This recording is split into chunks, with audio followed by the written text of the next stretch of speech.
Okay, well, welcome. Hi, I'm Steele Graybar. I'm the 4-H Youth Development Extension Educator here in Elkhart County. And I wanted to do a brief video on how to submit your exhibits virtually this year. So I know we've had quite a few questions about it, and we're trying to offer it a number of different ways. Families should have received like a 20-page document explaining how to do all these different aspects of it.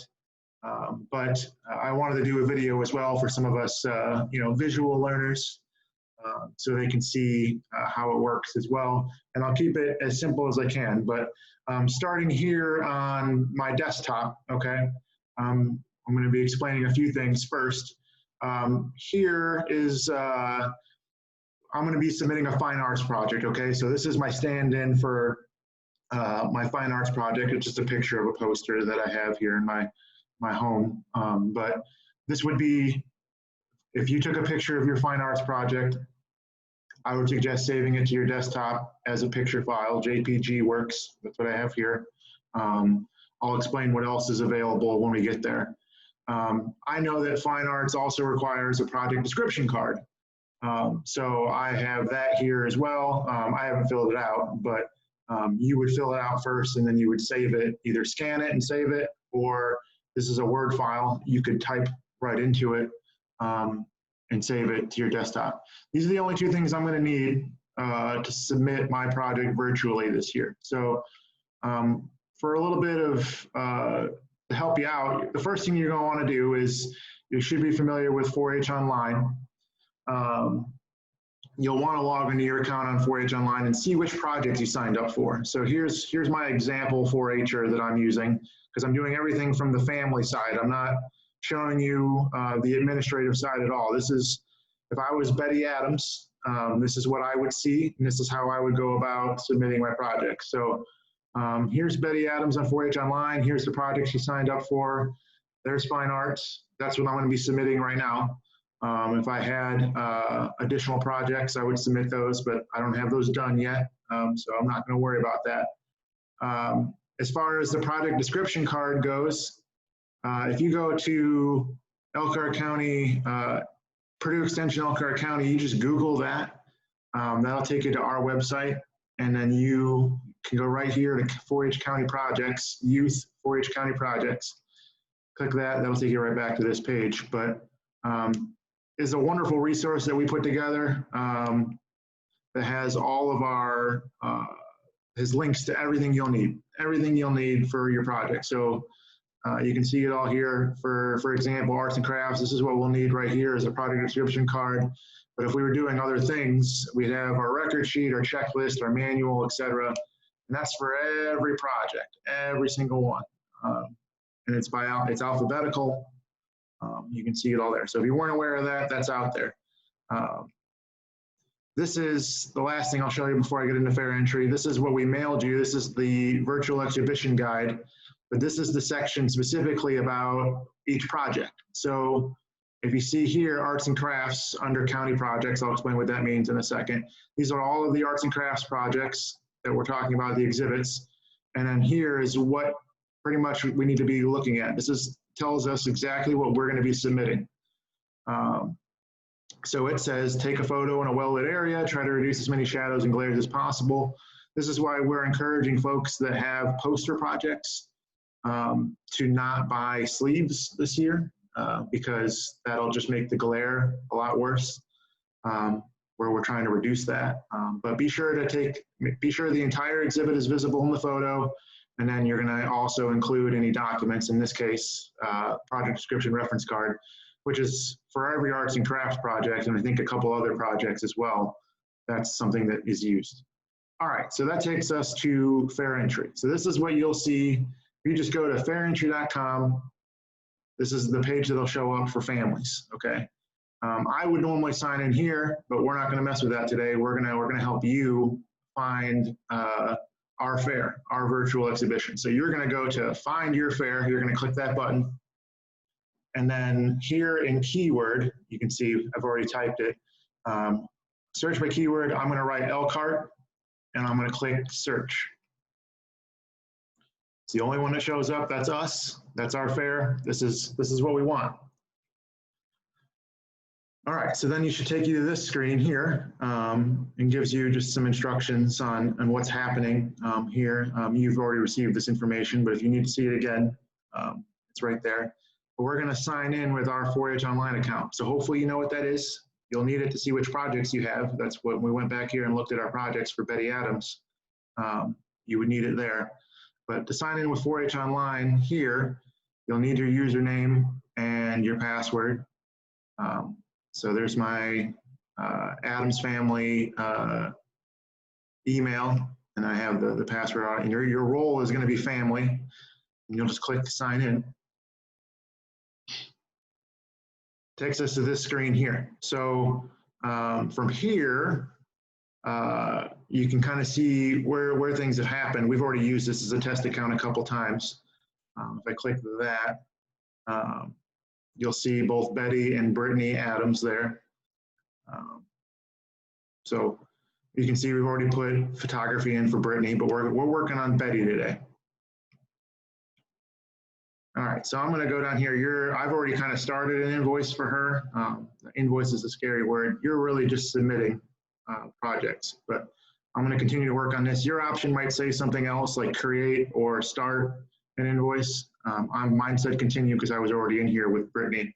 But we're going to work on Betty today. You can see that they're already here. They've been registered. If you have not registered in Fair Entry before, you're going to have to register it as an exhibitor first.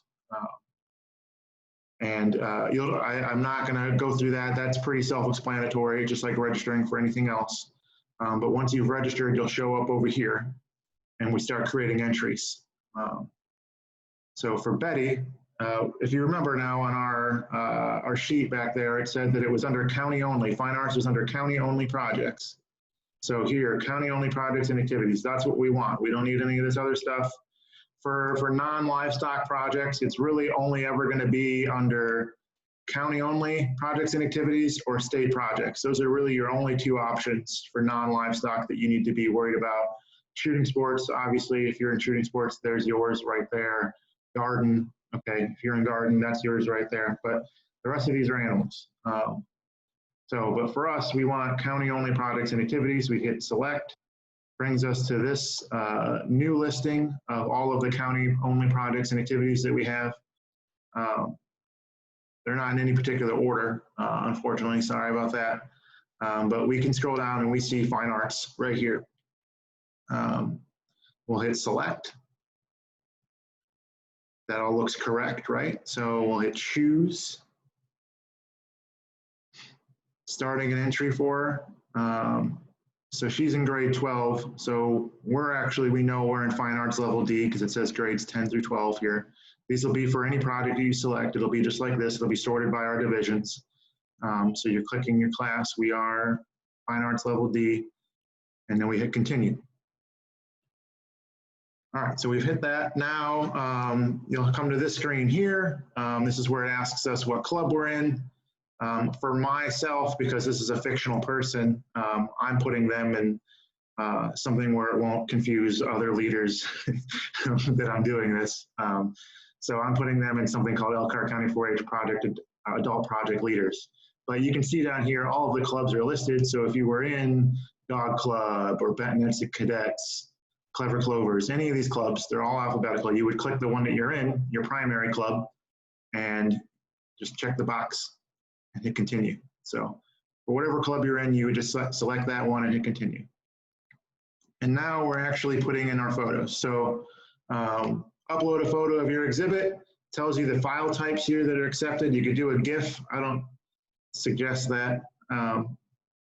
JPEG or JPG, PNG, these are the most common right here. And if you have a device that takes pictures, you can often convert those to one of these file types. .jpg or .png is the ending. When you go to save it, you can hit save as, and then it'll have a bunch of different, there'll be another drop down below that that talks about what kind of files it is. But I'm not gonna, you can Google that or YouTube that to figure out how to convert files. But for our case, we know that it was already a JPEG, right? We saved it to our desktop. So if I go to my desktop, yep, click up here. We know it's the only thing that's on my desktop that's a picture. I click it, open, it uploads it right there. There's my buffalo picture on a prairie. And it's been uploaded. And there's a check mark that tells us that. So then also we know that for fine arts, we need a copy of our craft information card. So that was the other document that I had on my desktop that I had prepared already. And this has a little bit more options. It can be PDF, a doc, docx, and then you got your pictures here. So if you scan it, it's probably going to be one of these here. If you just download it off our website and fill it in, I believe the one on my desktop is a doc because it's a Word file. That's if you use Microsoft Word and just save it, it's either going to be doc or docx. You can save it as a PDF as well, but select file, go to desktop, project description reference card. Oh, it is a PDF, it says actually, so this is a PDF file. Open. And there we go. There is not a page 2. We have it all uploaded right there. So looks good. We'll hit continue. Everything looks good. Thank you, fair entry. And we'll continue the payment. Now, it's not going to cost us anything. See, $0. But we have to go through this to complete the submitting process here. One last step. I'm just hitting continue through all this. Submit. Thanks. Thank you for participating in the 2020 Elkhart County 4-H Fair. And we are all set. We've completed it. Now, I know we get some questions because if you come back to the dashboard and you go and you look at your approved entries, right? Betty still has 0 as her entries. It's because it hasn't been approved. It was submitted. It was submitted correctly, but somebody from our office has to go in and approve that entry before it'll show up here. And right now we're doing quite well. We're staying on top of it. But I would suggest if you could submit your projects earlier, the better. It spaces that out. Whereas if everybody submits their projects the last day or two, we won't be able to approve those as quickly as we could otherwise. So I hope this video has been helpful. I hope it made sense. And if you have any questions, you can call our office at 574-533-0554. You can email myself directly at sgreybar@purdue.edu, sgreybar@purdue.edu. Either one of those is fine, and I'd be happy to answer your questions. So with that, good luck, and we'll have another video with how judging is going to take place, or comments are going to be distributed probably in the next nugget. I'll have more information about that. But this is how you submit your project. So thanks and adios. Take care.